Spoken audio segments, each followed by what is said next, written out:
Dans ce patio de Ciudad Juárez, à la frontière des États-Unis, Carmen se réunit avec d'autres familles de victimes.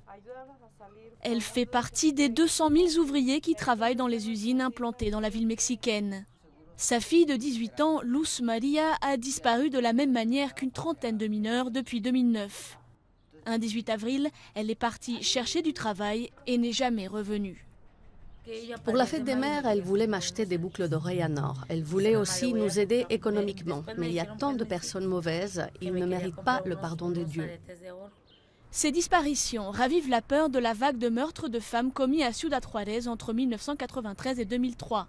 400 femmes avaient été alors victimes d'assassinats à caractère sexuel.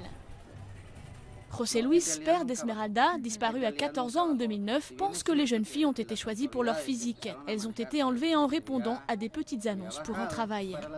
Mais les autorités nous disent que ce ne sont que des coïncidences. Cette femme, qui nous a demandé de ne pas révéler son identité, est une des 250 000 habitants à avoir abandonné la ville pour El Paso, de l'autre côté de la frontière aux États-Unis, pour fuir la violence. Elle nous montre son ancienne maison où elle a été victime d'un braquage. Ici, on voit encore les impacts de balles, et là dans le mur aussi. Toute la famille a décidé de s'exiler.